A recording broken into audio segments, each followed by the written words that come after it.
Sorry, you guys have been gone for a little while, especially over on the YouTube and Facebook side.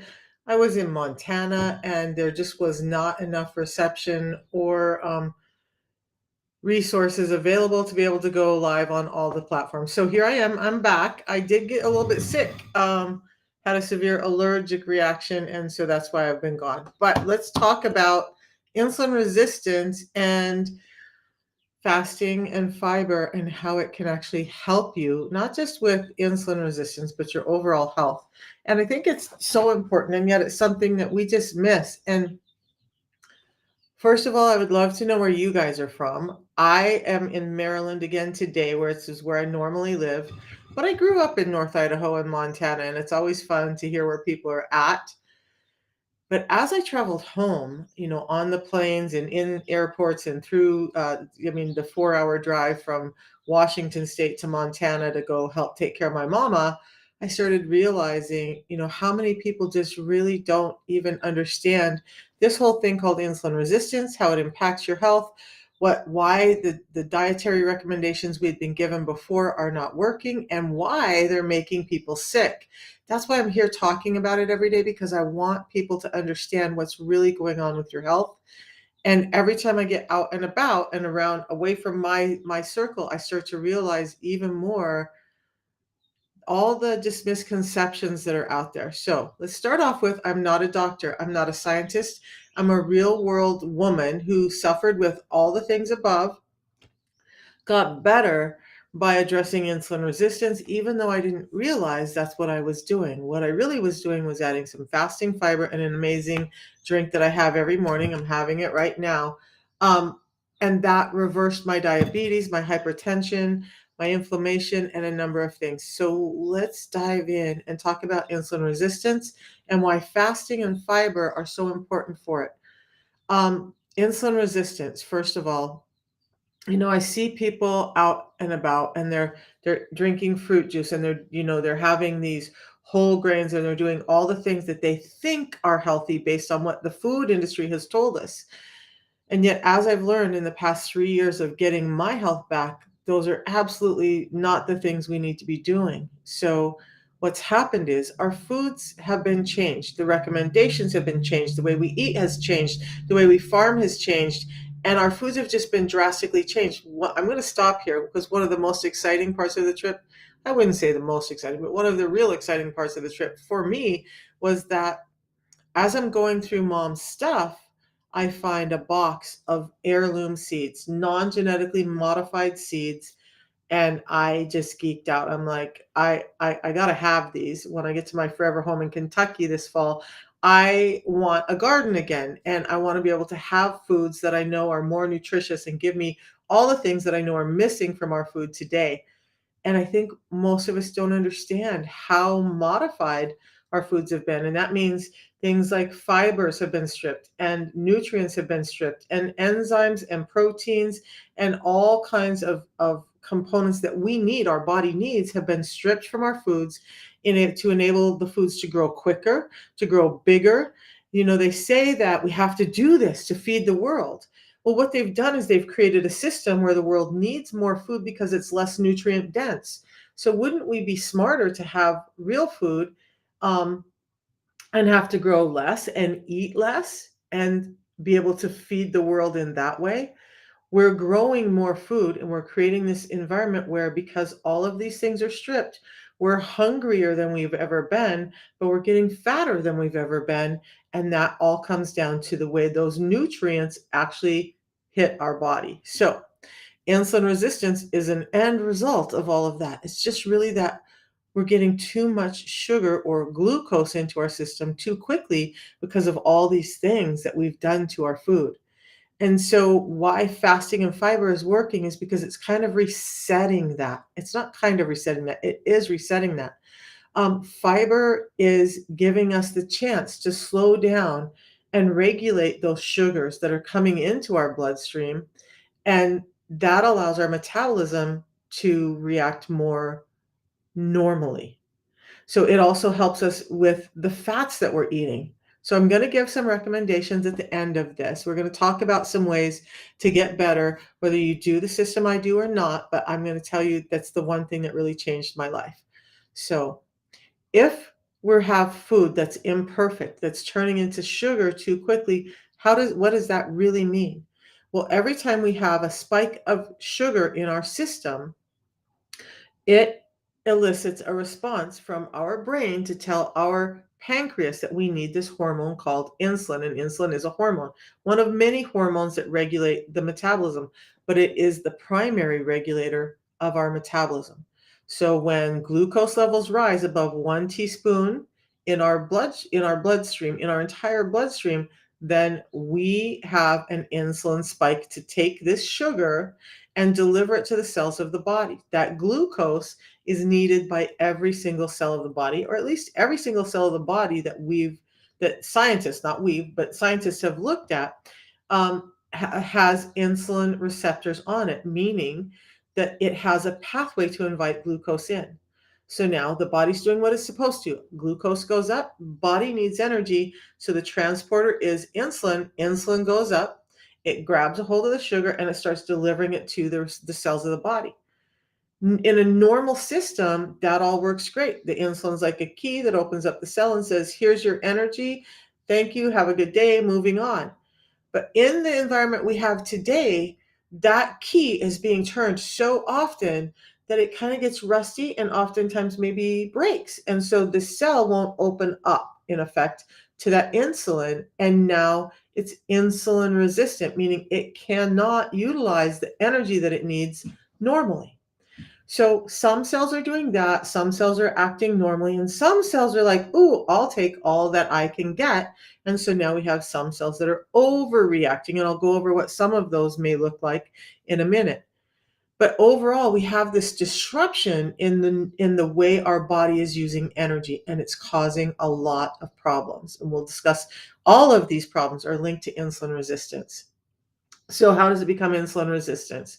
Well, now we have this high level of insulin, right? Because we're delivering all of the sugar. And in a normal system that doesn't really change anything. But we continually spike that glucose even a little bit and we're continually spiking the insulin levels. Now what we're doing is we're training our body what normal is, which means our insulin levels are constantly elevated because we're eating every 2 hours. And by the way, science has shown that when people are told to eat 6 times a day, when they've actually broken it down, they found that people are eating more normally 16 times a day. So this whole baloney, I'm going to say, this whole baloney of eat before you're hungry to shut down your hunger is ridiculous because now people are eating more and more and more often. Those insulin levels and those blood sugar levels are staying high, and the body's just not able to clear itself of them. So this is where fasting comes in. When we stop pouring all of this energy into our system, we can actually shut down the insulin a little bit, which gives the cells some relief. And now they say, ooh, okay, when the next time energy comes around, I can use some. But it takes us reducing that insulin level and getting it to stop in order for the cells to start responding again.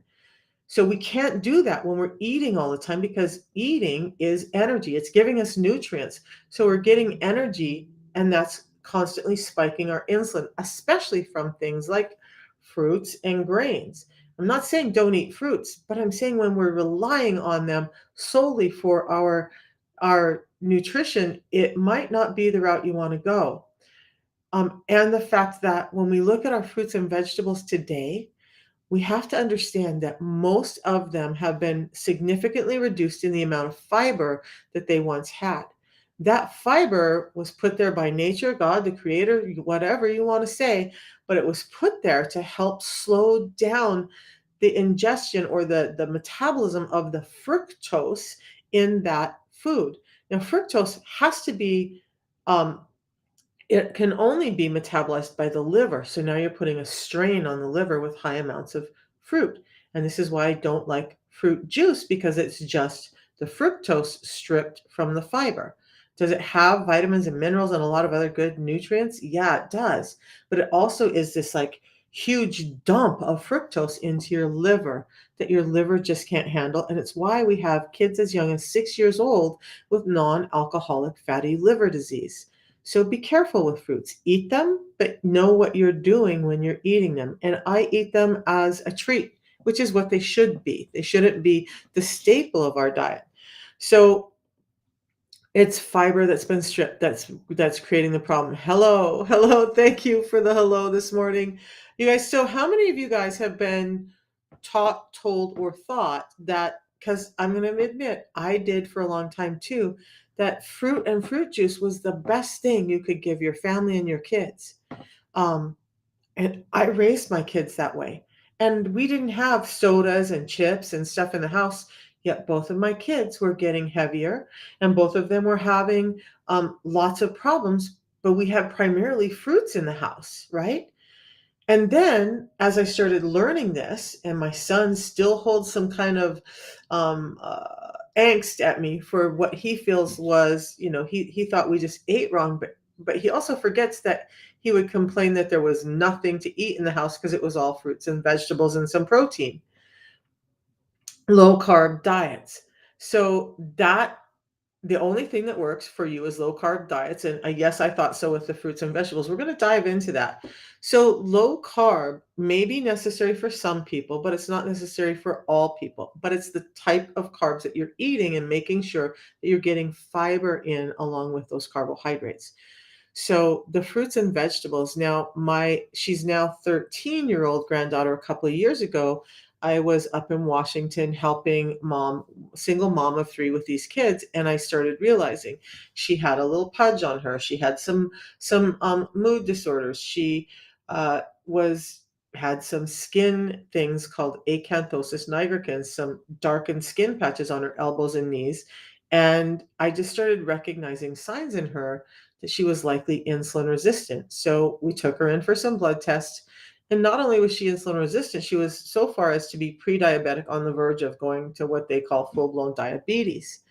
So we took out the fruits. I mean, she still has fruits, but she doesn't eat them as her primary source of nutrition. And now all of that's reversed. Now, she also has done the same system that I do, the tea in the morning and the fiber before she eats. And that has made this young girl look more like a young girl and helped with her mental clarity and reversed her prediabetes without any medications. And I'm off of 13 medications myself. My daughter does the system. My three of my grandkids are using the system. It's been amazing for us in our health, but this is affecting our children as well as us that are older. One of the things I saw this week was that sometimes older people feel like, well, I'm so old, it's just not worth it now. It's always worth it. It depends on what your life expectancy and what you want out of life. So I've gotten a little bit off track. I want to share some stories from this last week with you about what happened and what's going on with insulin resistance and how it can change your life to get it under control. I'm 60. And I decided to take control of it because I have a lot left I want to do with my family's important to me. If anybody's watched me, you all know my family is extremely important. And so being able to be there for them in whatever capacity that's positive is important to me. I don't want them looking after me and taking care of me.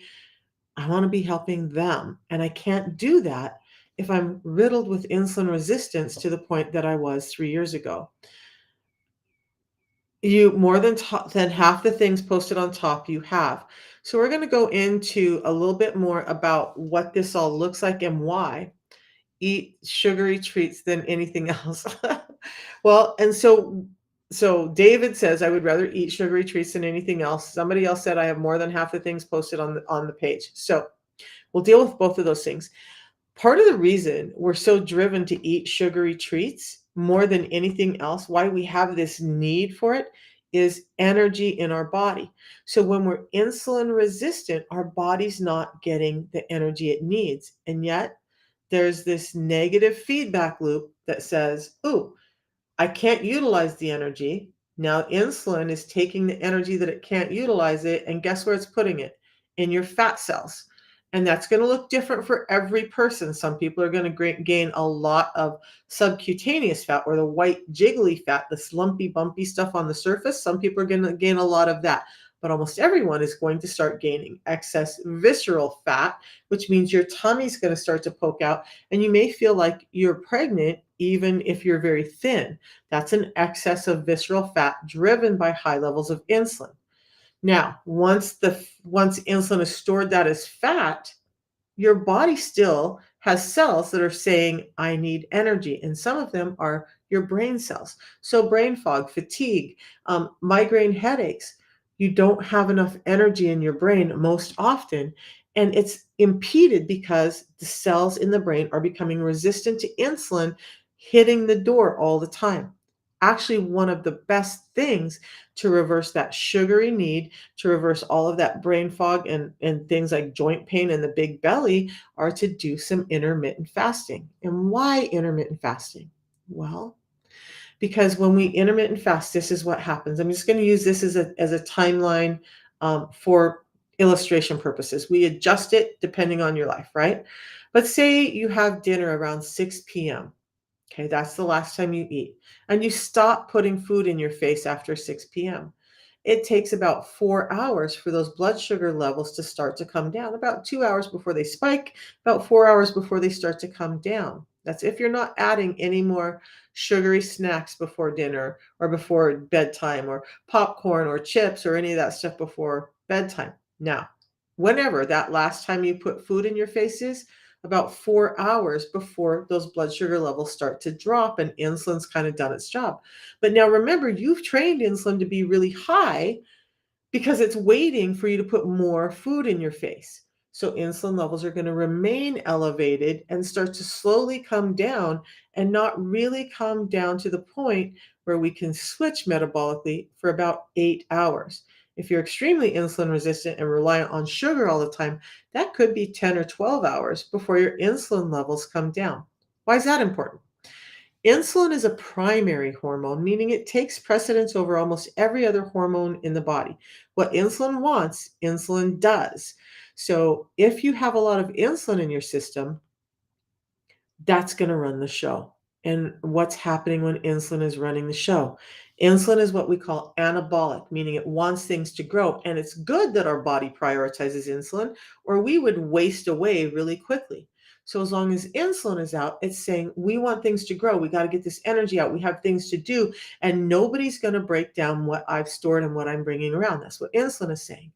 So, in order to be able to have fat breakdown, in order to start to normalize some of this, we have to get insulin levels down. And that means we stop eating for a little while. Our bodies were built for this.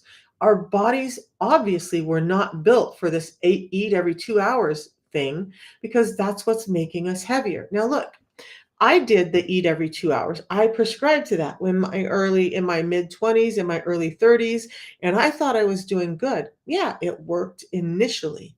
And then all of a sudden, I'm packing on weight that won't come off. And all of a sudden, 10, 12 years down the road, I have weight that just won't come off no matter what I do.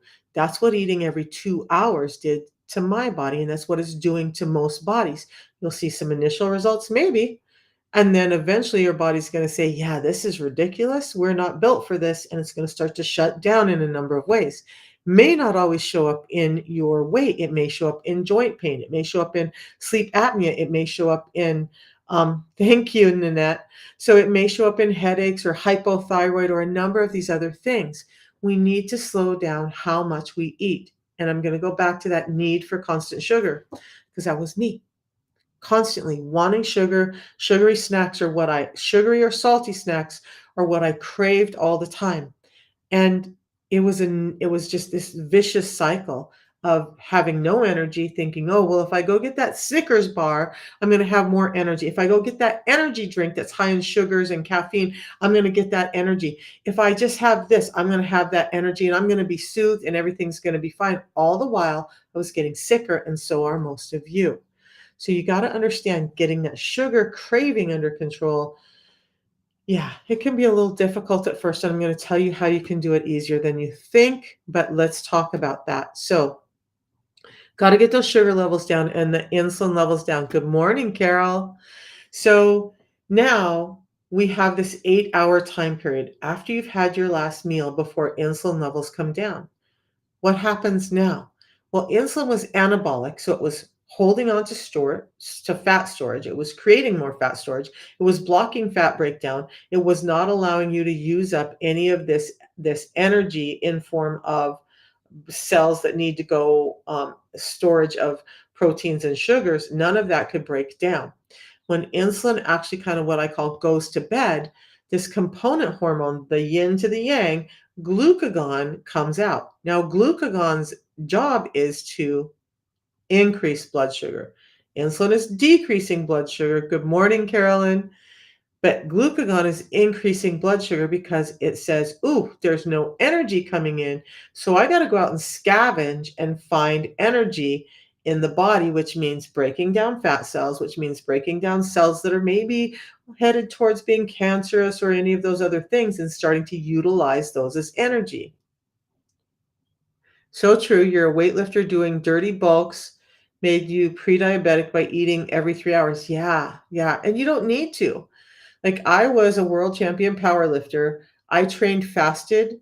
Almost every time I trained fasted, and yet I set 15 world records. Do you really have to eat before you work out for your muscles to grow and be stronger? I don't think so. I think that when we have this fasted state and our muscles open up and we have autophagy going on, we're burning up fat and we're allowing that to be used as energy and we're allowing our bodies to be fed in a more normal way. But it does take a lot of protein, right? So that's one thing that's not up here is protein. Now, when glucagon comes up and it's trying to raise sugars, what's really happening is you're eating up fat and those dead cells. And your cells, by the way, have a back door to get those sugars in your cells. And it's GLUT1 and GLUT4, I think. But they allow those sugars that are being broken down from the fats to get into the cells as energy without utilizing insulin. If you're extremely insulin resistant when you start fasting, your blood sugars may rise really high because your body is used to having high levels of sugar. And over time, with fiber and fasting, those blood sugar levels will normalize. Now, if you're looking to get rid of fat, if you're looking to manage that, then you want to do that fasting. When glucagon is out, what also is happening is human growth hormone, the thing that's helping you repair and build tissue, is coming out.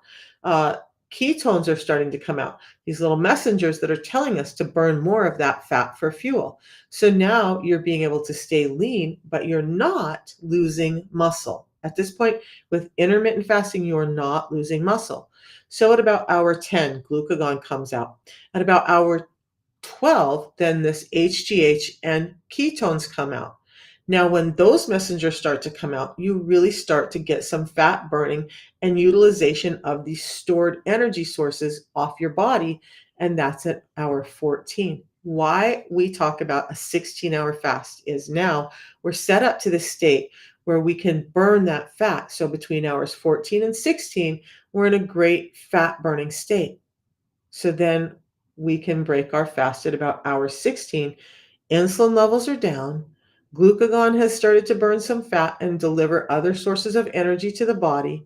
And now we can have a meal that's not full of starches and carbohydrates and all of that to start refueling our body. Now, if you've trained fasted, what you've done is you've allowed your muscles to open up to be able to take in not only the energy that's being burnt from the fat, but be ready for the energy that you're going to take in when you eat, which helps your insulin sensitivity because your muscle cells are one of the cells that uses up the most volume body wide of insulin. There are other cells that use up per size more than muscles do, but overall getting insulin under control is going to require some movement, and training fasted is a great way to do that. So if even if you eat a big bowl of salad, you want I want to go won't go till 2 days later, stay constipated. So the thing is, Carolyn, and everybody else, when we're having salad and we think, "Oh, that's fiber," it's not enough. Because of what I said earlier with our foods being so modified, how they've gotten our heads of lettuce from being these tight little packed heads of lettuce, or our peaches from being the size, our peaches naturally are about the size of this, and now they're like this. How does this happen? How does it go from here to here? They strip fibers and nutrients out. So now you're eating foods that you think are high in fiber, and maybe they're higher in fiber than some other foods, but it's just not enough for you to move the bulk and the sugar through your system. So we're just not getting in enough fiber, even in the foods we eat. And in order to get in the recommended daily amount of fiber, you'd have to eat, what is it, like 8 heads of lettuce a day. You'd have to eat a bushel of broccoli a day. So at this point, with our food environment, we have to understand that getting fiber in through other sources is absolutely necessary for us. If energy, I am wrong. I don't think so. I don't know what you think I'm wrong on. By the way, all of the information I bring to you comes from doctors like Dr. Bickman, who's one of the top metabolic scientists in the world, Dr. Fung, Dr. Yao. You see the books here, or you don't see the books here. But a lot of the information that I'm bringing you comes directly from those guys. And I'm just simplifying it and putting it into terms that everyone else can understand, because not everyone wants to sit and listen to these doctors all the time. So, salad may not be enough for you for fiber, and it's pretty prevalent when you're staying constipated. Now, one of the reasons you stay constipated with insulin resistance is this: that insulin resistance, that high level of insulin and sugar in your system, starts to, in effect, paralyze some of your muscles, and especially in your gut, in your GI tract. So from your mouth to your butt, things are starting to slow down. They can't contract the way they should. So there's a nerve ending that gets disrupted, not just in your gut, but it happens in your brain and throughout your body. It's how we end up with neuropathy and brain fog and some of these other things. So when that's happening, your gut just is not contracting enough to move food through. Your liver's not contracting enough to move bile through, which means your gallbladder's taking a hit. If your gallbladder's sick, your liver is sick. So all of these things are slowing down, and people are experiencing constipation because the muscle, which your gastrointestinal tract is muscle, is just not able to perform like it's supposed to, because of these missed messages from the nerve pathways in your body that are impeded by a number of factors happening with insulin resistance. So get the insulin resistance down, add some fiber in, allow your gut to work again. It's going to be uncomfortable at first, but it will get better. So I had uncontrolled IBS when I started, to the point where it was scary for me to even take a trip to go shopping, because I never knew when disaster would strike. And now when I wake up in the morning and I go to the restroom and it's normal, I'm ecstatic. I'm elated. I'm like, how did this happen? It happened by intermittent fasting, adding some fiber in, and understanding this whole thing called insulin resistance. So there's that. Okay. Let me take a drink. So fiber. Now, when you break your fast, there's a couple of rules. What if you don't have a gallbladder? I don't have a gallbladder. And you know what? I talk about this a lot, you guys. Thank you for that question. Because there are some things with my history. It's like the devil and the angel on my shoulder. I get really angry sometimes because nobody in the medical community caught when I was bringing these lists, when I had all of this stuff going on. Like somebody said, I have half of all of these. Not one medical professional, even the ones I loved and worked with and trusted and am still friends with, not one of them caught insulin resistance. I lost my gallbladder.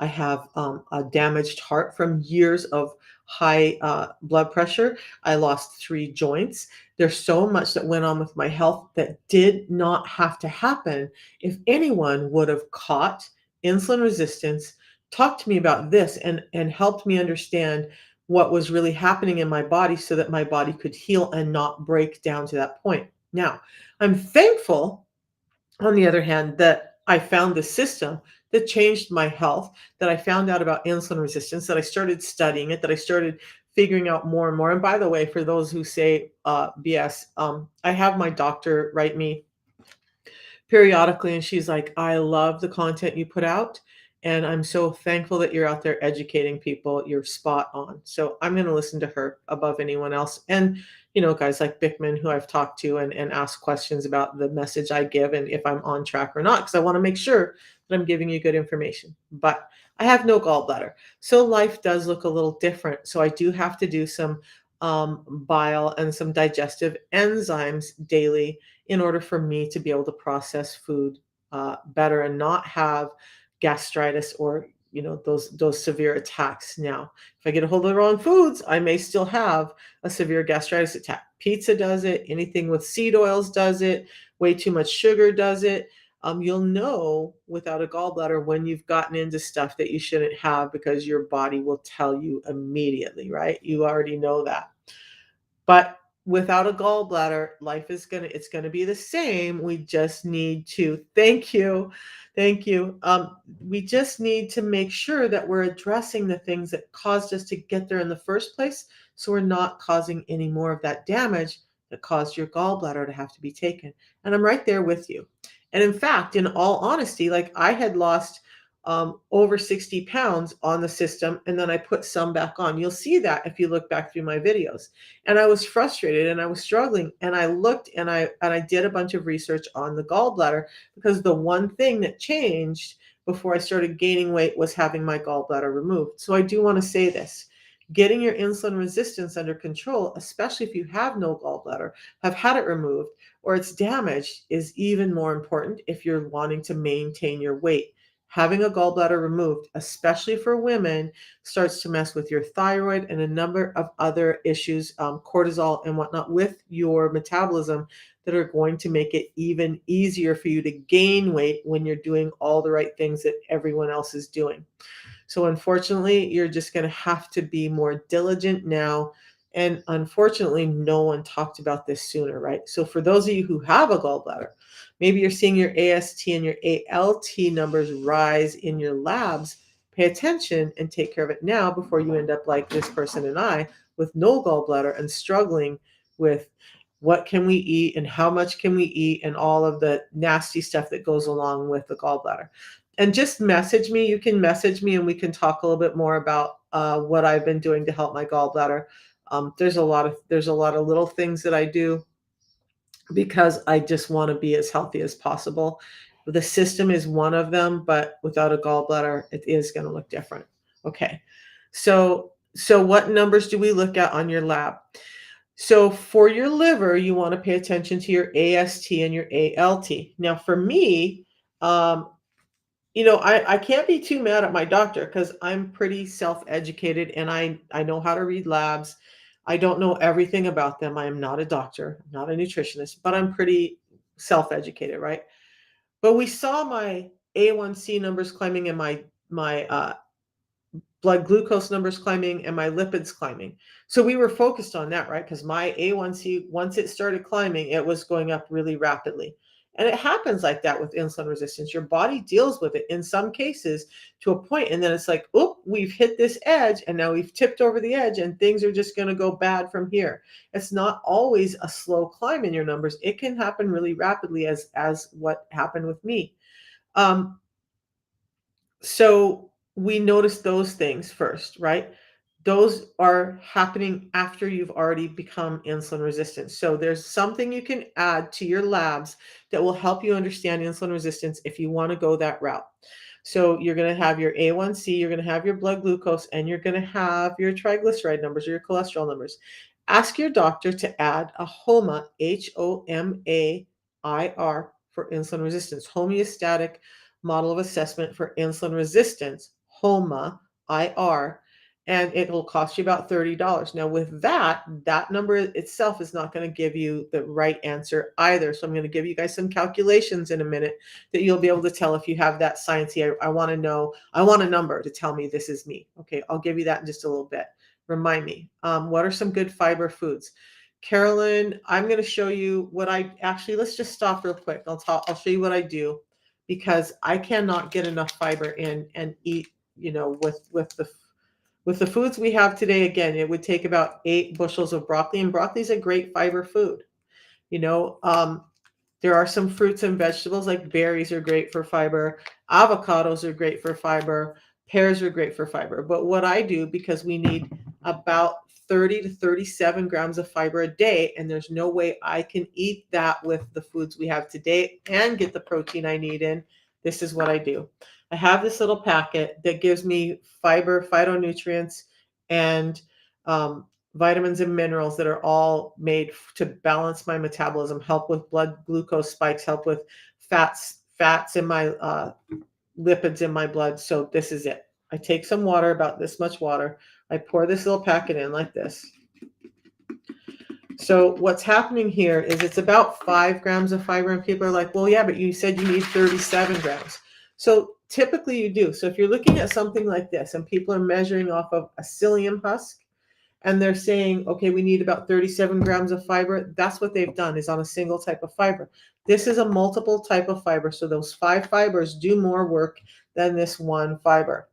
So in my estimation, no science behind it, but just my estimation, what this does for me as opposed to this is at least double of that 5 grams of fiber. And I'm waiting too long because it's already starting to thicken and I don't like it thick.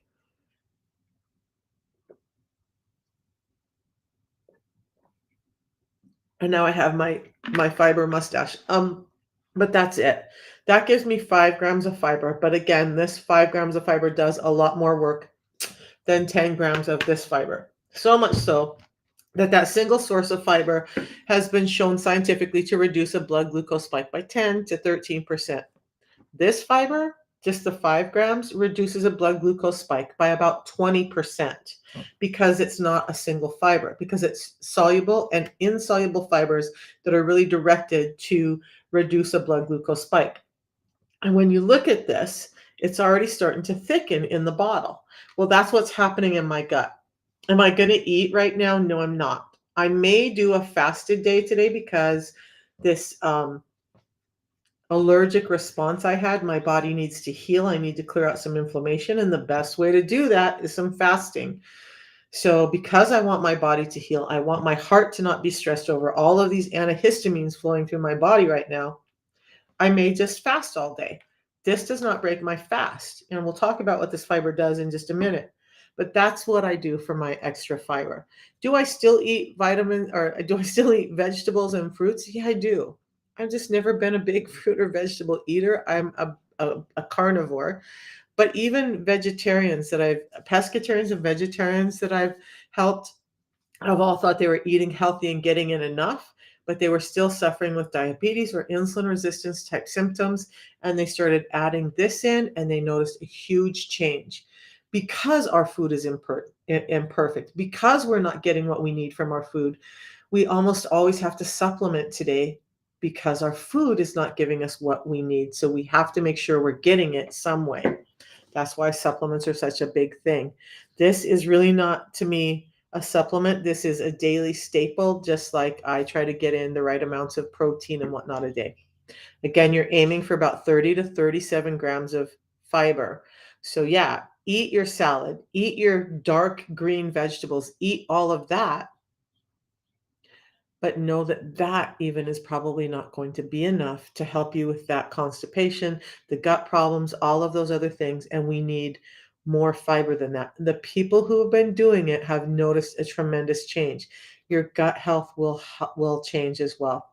And the fiber that is in this, people have been realizing that they're having less problems after the initial getting their gut warmed up and strong. They're having less problems with IBS, less problems with constipation, less problems with irregularity. People have been seeing improvements with Crohn's and a number of those gastrointestinal disorders just by getting in the right amount and the right kinds of fiber. And not all fibers are the same. Every fiber does a different job in your body. That's why there's 5 fibers in this, because they're specifically combined to aid in your metabolism. Okay, so let me make sure I didn't miss anything over here, and welcome in everybody. Thanks for listening to me this morning. Again, I'm going to stop and say, not a scientist, not a nutritionist, not a doctor, a real woman from real world who got really sick and got a lot better and started trying to figure out why the medical community couldn't help me and this did. And so that's why I'm here talking about it. So Carolyn, let's give you a link to it. It's just, I'm a representative for it. So whoops, that was the wrong thing. There we are. So there's a link there for you, Carolyn, that you can just order the system. It does cost about $5 a day, you guys.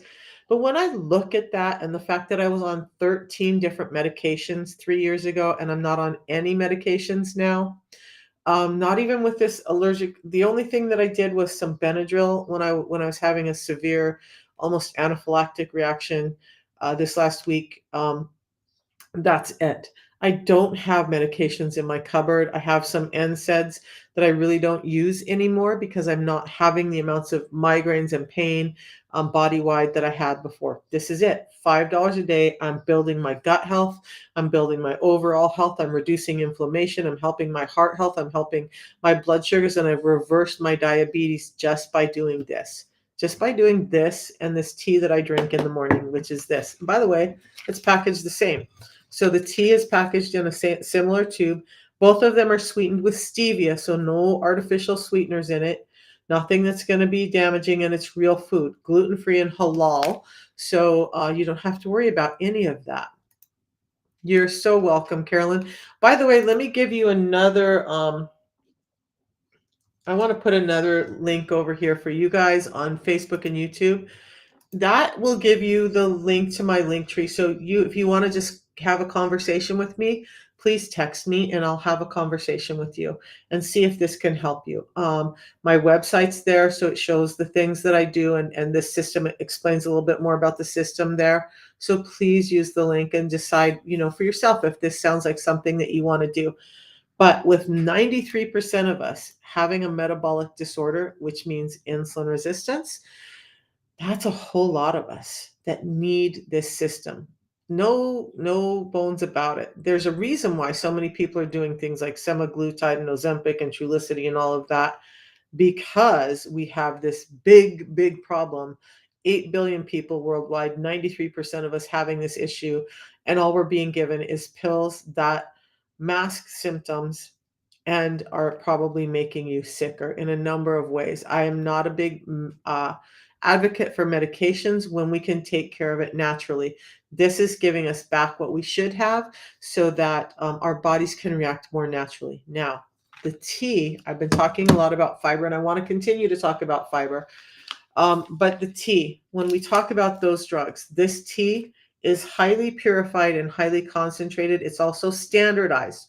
A lot of the things you're getting out there are not standardized, but it has 375 times the chlorogenic acids, a component in this, of a standard bagged yerba mate tea, but it's also been purified to clean it of things like PAHs from fire roasting, of pesticides and toxins, environmental toxins. So now you have something that's extremely pure, highly concentrated.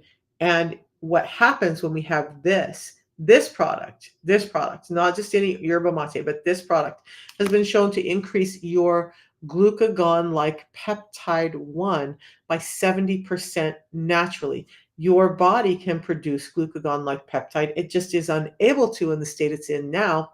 That tea elicits a response in your body that allows you to produce that more by 70%. And that's exactly what they're trying to inject in you and force feed into your body so that it can have this reaction. And anytime we put excess of something in our body that our body's not creating to heal itself, we start to see problems. So if you want similar actions to those drugs without all the damaging side effects, the tea is doing that for many people. So just if you go to my profile link here on TikTok and tap on my picture right above here on the live, a white box will come up below. Tap on that again. When you get to my profile, right under my picture, you're going to see 2 red light symbols, and there will be a link under that. Just click on the link. It will take you to that same page, and I'll show you what that looks like in a second. And you can order directly from there. And when you use that link, you get connected to me. So I'll know that you bought it. I'm going to send you some videos and some information when you buy it so that you're not alone. And you're not going to get that when you go to Walmart, Walgreens, and get some weird supplement. By the way, never buy this from Amazon, Walmart, eBay, any of those. None of those sellers are authorized. We found pirated products. You know how it goes. So make sure you're ordering it from someone authorized. When you order from me, you go directly to the website of the company and they deliver it to you. So there's never any risk with that. You get a 90-day money back guarantee. You get a low price guarantee. You pay the same as I do. And you get that quality guarantee. We tested at 3 points during the process to make sure that what we're telling you you're getting, you're actually getting. Also, you guys haven't covered this yet. These products are in the PDR, the physician's desk reference. I was talking to a clinician last night and she was blown away because she does a lot of holistic health in her clinic. And she said it's very rare, and I'll tell you that it is very rare to find a natural food product in the PDR. And that holds a lot of weight. That's a third party that says all the science and stuff that we talk about actually is there. So, stomach bloat and acid reflux. So, yeah, it's the same thing. Sunny, what's happening with stomach bloat and acid reflux? There's an imbalance in your system. Fiber is going to help. Cutting your sugar is going to help. Doing some fasting is going to help. So all of these things that I talk about and I coach you through, that's going to help. I had severe acid reflux. I had esophagitis, meaning I had white blood cells built up in my esophagus, and so my esophagus wasn't closing off and the acids were spilling back up in, and I had horrible acid reflux, and I had ulcers, and yeah, tons of bloat and whatnot. Now I still fight with some bloat now because um, of no gallbladder, so I have to be careful. So omeprazole, I can't tell you what to take or not take. I can tell you what I would do. I don't take any of those because those inhibitors are starting to change the way your body works. So instead of trying to stop this acid production by giving you a medication, why not understand that what's causing the acid production is too much sugar and the way we're eating, and that we're eating too often. And if you calm that down, all of that should calm down as well. Now, there are a few instances where that's not the case. And so that's where you have to work with your doctor. But I'm going to tell you, adjusting your sugar that you're eating and eating more green, dark green, leafy green vegetables, things like broccoli, even cauliflower can help. But all of these above ground, dark, richly colored vegetables will help, okay, as far as fiber. And then reducing the amount of sugar. One thing, you guys, I want you to understand, most people think of glucose, or not glucose, but as sugars, as things like, the white refined sugar we use. They think about maybe breads and cereals and cakes and cookies. Well, those are all sugars for sure. But we have to understand we have three macronutrients in our food. We have protein, we have fats, and we have carbohydrates. Okay. So proteins, they can convert a little bit into glucose, but they're really not a sugar. Okay. Fats don't convert into glucose and don't spike your insulin. Proteins spike your insulin about half as much as carbohydrates do. So if it's not a protein and it's not a fat, and some things are proteins and fats as combined with carbohydrates, but then it is a carbohydrate. So you think about all of those fruits and vegetables you're eating, not just grains, those are all carbohydrates. And we have a mistaken identity with them that overloading on those is good for us. But when we understand that fiber has been stripped from those, now we're still getting glucose into the system, maybe not as quickly as we do with grains and refined sugars, but you're still getting an overload of those things in. So how do you get fiber in today's world without taking in excess glucose? That's how I do it in this packet. Now, I was on a trip to Montana, right? So not home. Do I want to carry this through the airport? Do I want to have this wherever I go during the day and have to carry it? I know they've made it in packages now too. No, I don't. I put this. This is what goes in my bag. Because I have some extra. But these go in my little bag on my carry-on, on my whatever. So if I'm needing energy on the flight, I just feel like I want to pep up, I drink a tea. If I'm going to eat or I have any kind of stomach upset or indigestion, I'll have this. I use this. Actually, this is not everybody talks about this. I use this instead of omeprazole or Tums. So now with a weakened heart, I start to get some um, nausea and indigestion a lot more than I used to, because I'm trying to get my heart strong after having a blood pressure of 180 over 150 at some point every day for over 20 years. Yeah, my heart struggles. So yes, I have some indigestion, and yes, I have some things. I just use this. It gives me the fiber I need, but it also, the fiber is coating my stomach and easing some of those acids so that I'm not having that acid reflux. It's allowing my gut to get stronger. Uh, it's feeding the microbiome in my gut that creates short chain fatty acids that allow me to start getting into a fat burning state. It's starting to do a lot of healing. So that's part. I use the fiber not only for me, I use the fiber not only to help reduce blood glucose spikes, but to help manage some of that acid reflux and some of the indigestion now that's caused by a reaction from my heart needing to be stronger after years and years of hypertension. So your acid reflux gets a tiny bit better when I take digestive enzymes, but I don't want to take them all day. So yeah, Sunny, I take digestive enzymes too, and at first it can be a little hard, right? But you do need to take digestive enzymes every time you eat. Now, if you're having acid reflux in between, I'm going to tell you this soothes it for me every time. So I use it.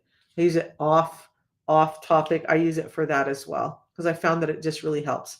I also in the beginning did fiber because of the benefits of fiber. I don't worry about taking extra because it's just helping build my system. We're not getting in enough, but I use it to help me feel full at nighttime sometimes if I'm having breakthrough hunger before I go to bed and I'm just like, yeah, I just have this gnawing hunger that I want to get rid of, and I don't want to have something that's going to pep me up. I just drink an extra fiber before bed. It fills me up, soothes my stomach, and I'm good to go.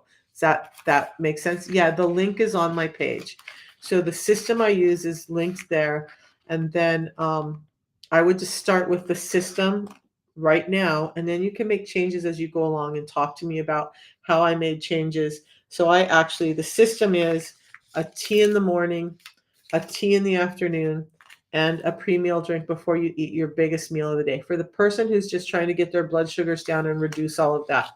Now, I've taken it a step further and I have a couple of fibers a day. Like you just saw me drink one this morning. So that will help with I'm not having indigestion this morning, which is amazing. But if I was starting to have that, I don't care that I drank this. It doesn't bother me. It's not breaking my fast. It's not doing anything damaging. This is adding to my health. So I drink it regardless because it's doing so many good things in my body that I just wouldn't be able to get without spiking my insulin in other ways. So these are called prebiotics. Those probiotics in your system feed on this to get healthier. Most of us, when we have insulin resistance, I would dare to say all of us, but I don't want to be that inflammatory, have a microbiome disorder, meaning we have an overabundance of the negative microbiota like yeast. So you have skin infections, you have skin breakouts, you have itchy skin, you have vaginal infections, you have infections in the folds in your private areas or under your arms or wherever, because that negative microbiome is in abundance. Now, when that's happening, those negative microbiome also feed on sugar. So as they're growing and flourishing, they're instigating this thing where you want more sugar because they want to be fed. When I stop the sugar and add this, now I'm starting to feed the more positive microbiome, and they're creating those short chain fatty acids that then create ketones that allow me to burn fat, that allow me to feel satiated. And now we're starting to reverse that. The gut is healing up, inflammation is coming out of the gut is getting stronger, and body wide, you start to feel better. Your sugar cravings come down. That's the importance of fiber. Fiber does all of that, but fiber is also healthy for the heart. How am I upright? How am I even still walking around and being coherent after all the years of that high of blood pressure? I'm going to attribute a lot of it to the fiber in this system, that it's so heart healthy, that it's helped my heart not only get the blood pressure down, but start to heal up and maintain after years and years of abuse from hypertension driven by insulin resistance. I won't be able to talk about that today, but I do talks all the time on 5 key ways that insulin resistance is causing hypertension. And that it's estimated that about 95% of hypertension is actually rooted in insulin resistance. And so, if you care about your heart, or you have someone who's having heart problems, they need to start addressing insulin resistance if they want to have the best chance of getting their heart healthy again. Okay. So the other thing is the tea. Even though it has about the same amount of caffeine in this as a cup of coffee, there's a number of components in this, naturally occurring components, nothing we add. It's all components of the tea that help mediate that caffeine. So you're getting energy, but it's heart healthy energy, where I wouldn't drink coffee or Bang Energies or any of that stuff before Rockstar, any of those things, because I knew that that was going to basically explode my heart.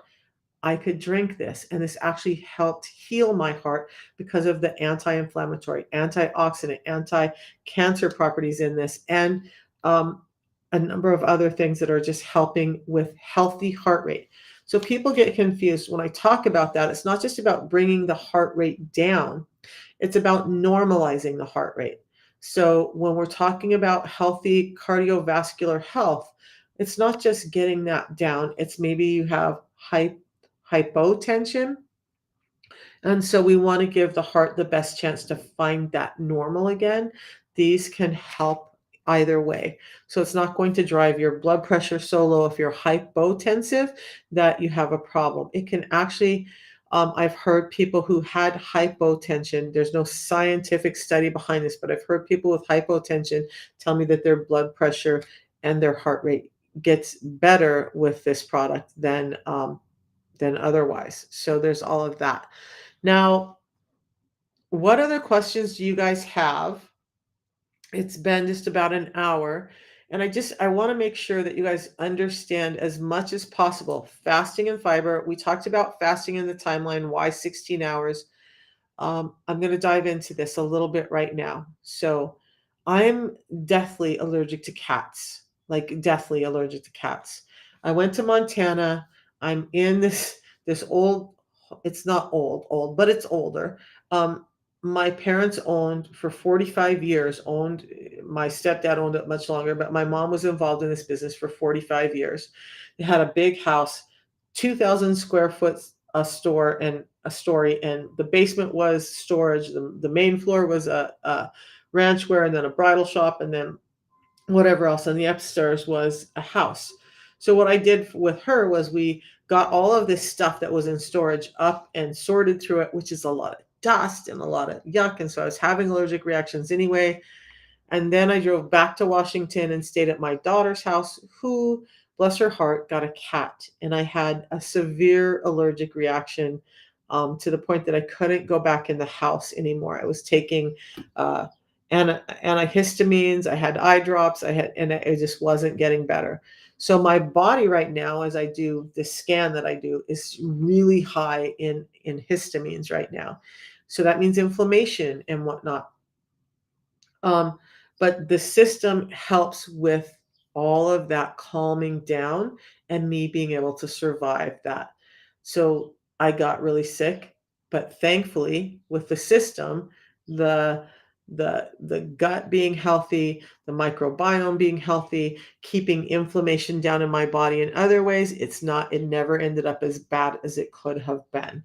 I've also noticed that many other of my allergic reactions on a normal basis are much less than they were 3 years ago, because my body is getting healthier and it's able to respond to this onslaught of occasional uh, stuff much easier. Okay, so fiber and fasting. So fasting, well, that's where I was headed with it. Fasting. So I'm going to be doing some fasting today. because I want to continue to get that histamine level down. I want to continue to get the inflammation that's running through my body down. And I want to give my heart an easier time dealing with all of this. So that's going to mean some fasting. For me today, it'll probably be a 36-hour fast, and then I'll have a 12-hour day of eating. Now, that sounds scary to some people, but it's really not that difficult. This tea that I drink twice a day and sometimes three times a day shuts down my hunger. It also gives me mental clarity and energy. It's doing all of that other work in my system. So when I go through a fast, if I start to feel hunger, I just drink my tea. Or if I start to feel, some pain in my stomach from those excess acids, I'll have a fiber. And they don't break your fast, they don't spike your insulin, they actually help you keep your insulin levels down so that your body can then start to heal as it's burning up all of these toxins from the body. Now, why? Because we kind of glazed over that. Remember I said that insulin is anabolic. It wants things to grow. So it's going to hold on and it's not going to let you dispose of a lot from your body because it really wants to retain things. And when we get the insulin level down by fasting, we're allowing our body to start burning off a lot of these toxins, inflammation, use up protein that's been stored in the fat, um, sugars that have been stored in the fat, toxins that have been stored in the fat, all start to come out and get utilized as fuel and get burnt away during fasting. So it's one of the best things I can do, 16 hours minimum. But because of this onslaught, I'm going to do a 36-hour fast and I'll eat in a 12-hour window. What does that look like? That's not a normal day for everyone. That's not a normal day. What does that look like? When I do eat tomorrow, it will be, I'm thinking of what's her name, the little Australian lady, meat, butter, cream cheese, eggs. So when I do eat, it's going to be a diet high in protein. Remember, protein gives you some glucose, but it doesn't require insulin to deliver that energy to your cells when you're doing protein. It can spike your insulin, yes, because you might need some insulin, but you're still getting energy to your cells without spiking your insulin as high. But you're also getting building blocks. Remember that if it's not bone and whatnot, your protein is still building a lot in your body. We think about protein, what I'm going to kind of get to, as building muscle, and most people think muscle as skeletal muscle, the stuff that moves us around. But we forget that our heart, our liver, our kidneys, our stomach, our all of that need protein to build. So it's not just the energy to do work in the cells, but it's building. So we need protein. When I break my fast, it will be high in protein. And when I eat daily, this is how I eat. I'll stop because a really interesting, well, it's interesting to me. I hope it's interesting to you guys. My mom and I, she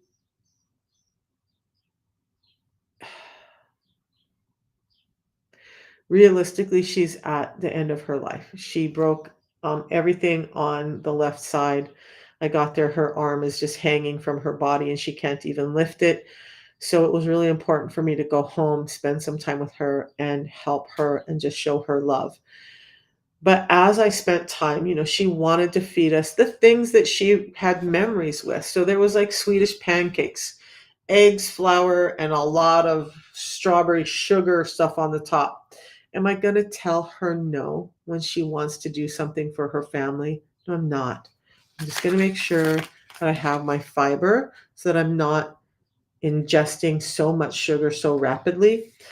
Cream puffs were on the slate. There was everything it seemed like that she wanted to eat was high in sugar. And then I realized how I got sick in the first place. That generation was taught to eat very differently than us, and almost everything that they knew was healthy is actually what's causing insulin resistance. So we spent some time, and I try not to get too overinflated with her because she is at the stage where she's just she's done. She's done. So I'm not going to force that with her. I'm not going to push her, but she understands that as far as my children go, my grandchildren go, I want them to have a very different dietary outlook in life. So although we indulged and had some of those times, I let her know I don't approve of cereal for breakfast and bagels for breakfast and all these grains for breakfast with fruits. All of those are spiking insulin really high. What I do approve of is things like eggs, no nitrate bacon. Sometimes I just have steak for breakfast, which my breakfast is usually about noon, but it's a very different lifestyle, right? We've all been led down this path of eating these things, healthy grains. They're still turning into sugar in your system. We need to make a shift in how we look. So when I do eat, it's focused on protein and fats and fiber. Fiber, fats, and protein are what I focus on when I do eat. Do I have carbohydrates? Yes, I have carbohydrates. I just limit them. And some days I try to keep them as low as possible. But on the days that I want to have some, like we had I just got home and my house is a mess and my grandson is over and I didn't feel like trying to figure things out or drag him to the grocery store. So we ordered from way back last night. We had way back burgers. Yeah, a little bit more of some of the stuff I don't like. Again, let's have my fiber first. And I didn't have a gastritis attack. I didn't have any of that. This helped. My blood sugar stayed normal. My blood pressure every morning is now about 112 over 70, 74 every single morning, no medications. Because I addressed my insulin resistance utilizing the system, just putting back in the foods or the components that we need in our foods that we're not getting. Now, one of the other things, I heard somebody talking this morning about it, and I wanted to address this. When we look at this, one of the things that most of us do is we think, oh, it's $5. Like, I have a family to take care of.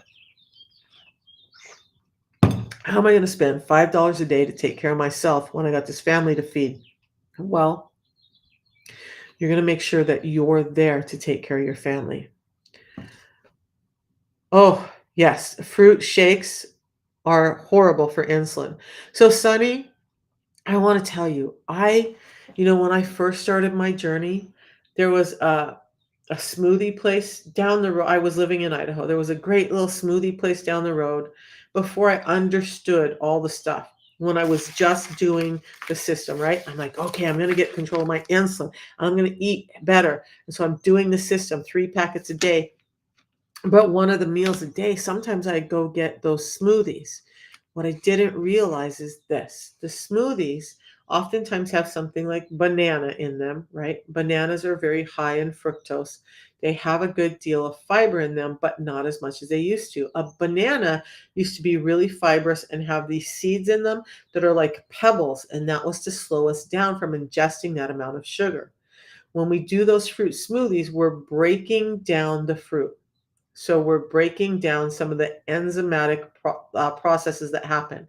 When we eat a piece of fruit, we're getting the full fiber. We're having to chew because of the fiber, which is creating enzymes that help us with the sugar and help us with what's going on in the body. When we're drinking a smoothie, we're not getting these enzymes from chewing. By the way, we're also having problems with our jaws being weakened because we're not chewing. We need foods that are dense, that have to be chewed, we have to work to get that in. We're supposed to. We have weak jaws and dental issues because we're drinking so much and we're getting these sugars in so quickly and we're breaking down the fibers in a place that they're not meant to be broken down yet. Okay? So fruit shakes are giving you, if you were to do a test, and I know there's guys out there who have done similar things. So if you took a piece of fruit and you took a shake, or the amount of fruit that's in a shake, and you ate the whole fruit, it's going to take you longer. You're going to have these enzymes being created. You drink the shake, or you drink a fruit juice made out of, which is going to take way more fruit, right? The glucose spike and the insulin spike is going to get higher as we go along that process. So eating the whole fruit, less of an insulin spike. Eating a fruit smoothie, more of an insulin spike. Eating a fruit and drinking a fruit juice is a way high insulin spike. So, yeah, I wouldn't. And so here's the thing. When we look at what I talked about for fasting timeline, when you drink a shake, a fruit shake in the morning, you're spiking your insulin. Okay. So that's the last thing you want to do in the morning. Most of us have this thing called the dawn phenomenon where our cortisol rises and it allows us to wake up. So the cortisol gets the heart beating and it starts to pulling glucose from your system to give you the energy to get up and move. So you already have glucose running through your system. But now you're waking up and you're having a fruit smoothie for breakfast, which is spiking your insulin even higher and your glucose even higher. Now you've set yourself up to need this glucose and insulin all day long. So now you're probably hungrier all day and you're wanting to eat. A few hours later, you're starting to have breakthrough hunger and your insulin levels are high and your glucose levels are high and they just are not coming down. A better, if you're going to eat breakfast early in the morning, a better thing would be some eggs, maybe some avocado. Not going to spike your insulin. It's not going to create this negative need. Thank you.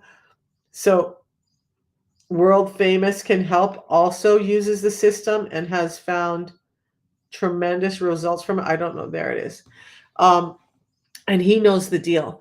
Protein shakes. So I utilize protein shakes on occasion. I've become this person that I really want to eat as much food whole as possible. However, our lifestyle today does not always allow that. So I talked about the amount of fiber we need, right? We need about 30 to 37 grams of fiber a day. Science has shown that that increase to 37 grams of fiber has really made an impact on metabolism, on gut health, on a number of things. There are multiple studies that show this increase from 10 to 16 grams to about 37 grams creates a huge impact in your health. So we talked about that. About 37 grams of fiber is what you need to get in a day. And so in order to get as close to that as possible, I use this because it's giving me a complete fiber matrix instead of just one type. Again, a matrix will do more work for you than the one type. Now, protein. It gets a little confusing. So if you're in the US or you're in a country like us that you're using pounds, you want about a gram of protein per pound of ideal body weight. That protein, again, is not spiking your insulin. That protein as much. It's not it to get some of that glucose in your system. There are backdoor ways to get it in with protein than with just starchy and pure carbohydrate foods. So protein is important. 1 gram per pound of ideal body weight. My ideal body weight would be somewhere between 150 and 170 pounds. That means I need to eat about 150 to 170 grams of protein a day.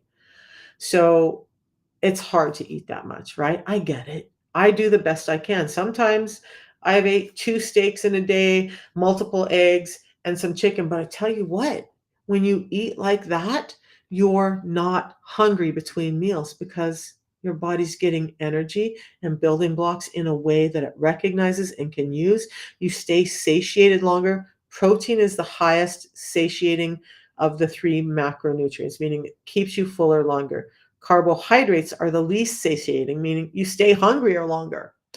So protein shakes is where we're getting. Now, on days where I'm looking at my food and I'm like, okay, I had this huge chicken breast, or I had 4 eggs for breakfast, or I had whatever, and I'm kind of calculating, and I do recommend using a food calculator if you're not used to what these macronutrients look like till you get used to it, okay? But when I know I'm not getting in enough protein, I'll have a protein shake. Or like today, I'm going to run off. I'm going to go paint my kids' house. We're going to get this done. My son's coming home from deployment in a week, and we want everything ready for him so he's not stressed. So I may have a protein shake today. I'll make sure it has about 50 grams of protein in it. I'll make sure it has some good fats. Sometimes I add avocado, maybe a little mint in it. So it has like a mint chocolate chip shake. Yum. But I'm getting good, clean protein. Is it what I do every day? No. Do I do them from time to time to make sure I'm getting in that protein and nutrients? Yes. Okay. So there's a balance. Use them when you need them, but don't do them every day as your staple. You're just and here's another key with protein shakes. You notice how you feel hungry sometime after you drink it? Because number one, it doesn't have a lot of bulk. It's already kind of broken down and it's processing through your body quicker. One of the ways to slow that down and aid the protein in doing the job it should do is to add fats. So, like a clean nut butter, I will add to mine. Avocado, I will add to mine. Some coconut milk, the pure in the can coconut milk, I will add to mine about a quarter of a cup so that it gives me that stick to itiveness and allows the protein to metabolize in the way it should. Proteins and fats should always be combined together. Okay, so there's that. But yeah, protein shakes I use. I just try not to rely on them daily. So it's an imperfect world, and we just have to adjust to doing what we need to do and know that there's a lot of gaps in our nutrition. So we have to fill in, whether it's an occasional protein shake, adding in the extra fiber that I need because I'm not going to be able to eat I'm not going to be able to eat a bushel of broccoli today. And when we talk about cost, you guys think about it. For each person in your family, if to get in the right amount of fiber, you had to eat a bushel of broccoli. So a family of three bushels of broccoli a day. How much is that going to cost you? Way more than $5 a day. And the $5 is 2 teas that are giving you energy, mental clarity, anti-inflammatory, antioxidant properties, anti-cancer properties, heart health, uh, helping reduce your blood sugar levels, and all of that with the tea. And then you add the fiber in as well, that's doing even more lipid control, blood sugar control, gut health. $5 a day for all three. Now, I'm not going to get all of that from a bushel of broccoli at that price. So when we come back to this, when I was starting to say, and I'm going to have to get off, you guys, thank you so much for spending time with me this morning. This system, if not for the system, 3 years ago, and Ivan, I think you remember this, I had a walker, I had a cane, I had disability plates on my car. My friend Steffi, who's also here on TikTok, knows that I would downright get angry if I was faced with stairs because it was so painful. It was so painful for me to go up and down stairs that I would have to use both hands on handrails and literally pull myself up the stairs because my lower body was just deteriorating and in pain. Um, I'm up and down stairs this week. I ran up the stairs with no handrails, chasing my grandson. I was picking up boxes and moving stuff around, helping my mother in a way that I wouldn't have been able to do had I still been as sick as I was. Now, I came home from that. I took a red eye home.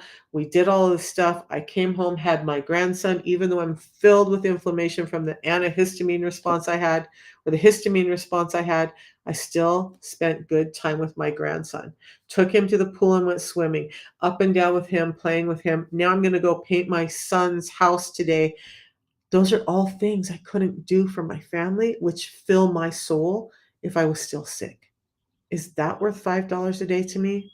Yeah, it sure is. People tell me, take care of yourself while you're taking care of your family. Damn straight. That's why I do the system every day, because that system gave me my health back so I could take care of my family in the way I want. If you really want to take care of your family, you have to take care of yourself. And that means getting your health under control so that you're not a burden to them, so that you're not in pain and causing, you know, I don't know. I was in so much pain that any little thing would set me off, and then I'm angry, and I'm angry at the wrong people at the wrong time. I think y'all know what that means. So get your insulin resistance under control. Follow some of these simple steps. I have 6 simple cues. Fiber first, prioritize protein, fill with fats and don't fear them, limit your carbs, do some intermittent fasting or time-based eating, and move your body or exercise. So many studies have come out about exercise and how good it is for you and insulin control that, oops, somebody's trying to call me, that I think it's really important. There's 6 simple things you can do to help your insulin resistance now.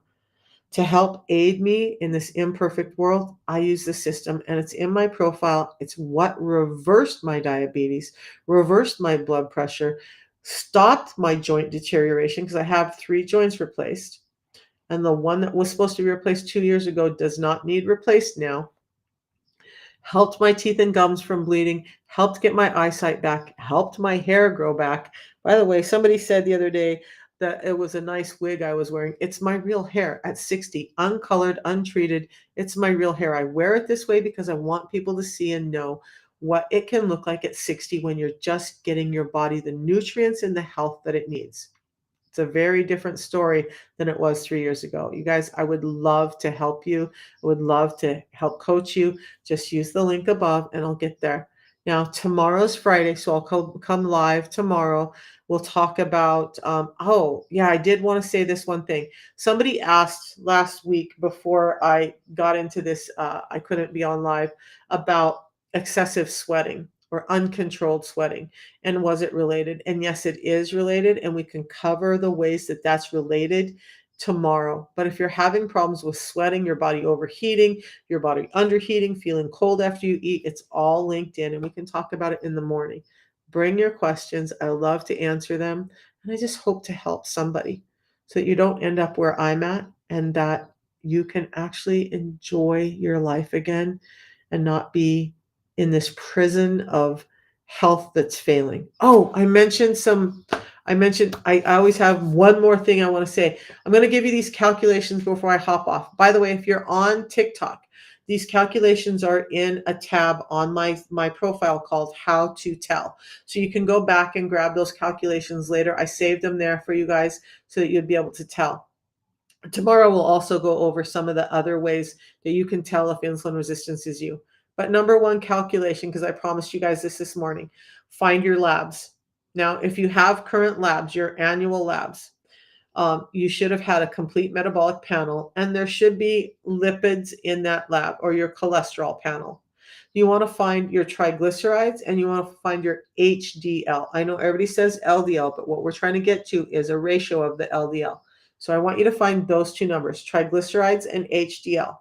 You're going to divide your triglycerides by your HDL. So if your triglycerides are 150 and your HDL is 50, that's pretty easy, right? That's going to be 3. If you have a number that's 3 or higher, you're insulin resistant. If you have a number that's 1.5 or less, you're probably safe. But more recent research is saying, and this is listed on the NIH's website, it's also listed in Dr. Bickman's book. Bickman is one of the top metabolic scientists in the world. They will say 1.5, but more recent science is saying they're kind of pushing it more to 1 or less to be safe from insulin resistance. Anything really above 1.5 in that calculation, and you need to address insulin resistance. The second calculation is a little more complicated. You're going to take your fasting glucose, you're going to multiply it by that HOMA-IR, if you get that, and then you're going to divide it by, I think it's 407. The calculation is in there. That will give you a similar number, and the range is very similar. So if you get that HOMA, HOMAIR, added to your labs, then come back, find that calculation, and do it to see a better picture of where your insulin resistance score is. Now, last thing, if you have a belly that's bulging, you're insulin resistant.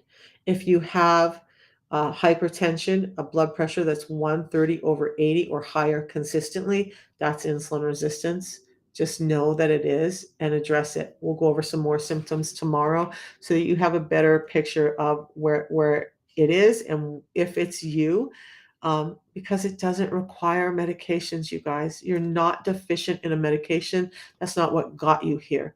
An imperfect food environment, food companies, 10 different food companies rule the world as far as our food goes. Almost every brand that's out there is owned by one of 10 companies, and they're telling you to eat every 2 hours. They're giving you this food that's keeping you hungrier, so you'll buy more food. We don't need that much. We don't need as much as we're getting. We just need the right kinds. And when we get the right kinds in the right amounts, nothing to do with calories, everything to do with nutrients, then we can start to heal. And I shouldn't say nothing to do with calories, because obviously, if you have a 2,000 calorie expenditure, you're very sedentary, but you're eating 5,000 calories, you got a problem. But if you can take those calories from sugar and carbohydrates and convert them into proteins and fats and move a little, you'll be much healthier. Okay, we'll see you in the morning. Go to my link. The system is there. I dropped it in Facebook and YouTube over here for you guys. I appreciate your time. We'll talk to you tomorrow. Have a great day.